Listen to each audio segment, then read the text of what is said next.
Welcome to Module 2.1, Exploring the Components of Direct Current Machinery. This video will cover the anatomy of a DC motor, including the internal parts and their functions.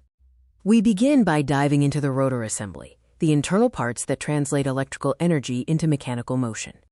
The armature is the workhorse of the DC system, serving as the primary site for power conversion. It consists of a laminated core, copper windings, and is where the Lorentz force acts to drive the shaft. The commutator and brushes act as a mechanical inverter.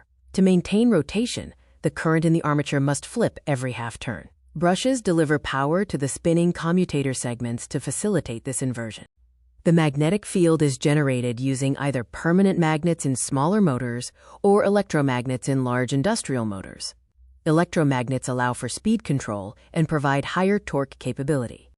Industrial field coils are housed in the stator frame, which contains projecting iron cores called field poles. The current through these coils can be varied to control motor characteristics, though they contribute to the motor's thermal load. Mechanical support components include bearings, which ensure smooth rotation, brush holders, which guide the brushes, and tension springs, which maintain constant pressure to ensure power flow and prevent arcing.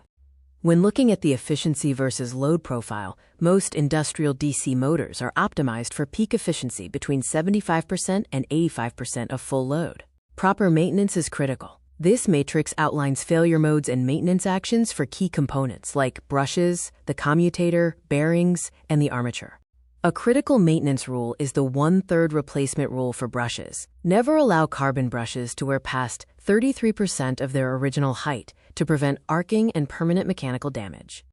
Finally, we trace the DC power flow. Input voltage is bridged by the brushes to the commutator, which inverts the current for the armature, generating mechanical torque as the output.